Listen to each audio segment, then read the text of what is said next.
ए शेष अंतिम काल प्रभु दास मान आम गजपति उत्कल बाप्ती सम्मेलन पिला तथापि प्रभु आकाशर तारा परी व्यवहार कर आमर उत्कल बाप्ती नहीं सारा राज्य रे बाहर देश रे प्रभु तांको दीप परी व्यवहार कर प्रभु एते गभीर एते उच्च एते तुलना ताको करा जाई पारे ना केते चौड़ा केते गभीर तांको भितरे प्रभु से समुद्र परी पाउल कहले तांको भंडार घरिया करी आम गजपति रखी से नहीं से आकाशर तारा परी आम सम्मुखें से महान व्यक्ति अच्छा आउ मुखर कथा शुणुले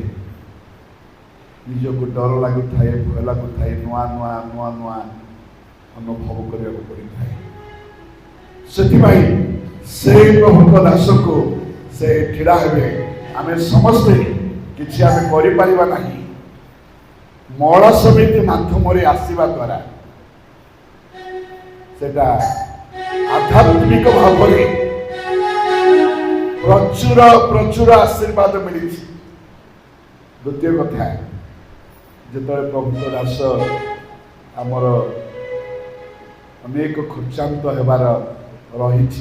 सेटा से आम से ठिड़ा प्रार्थना कले जी समर्थ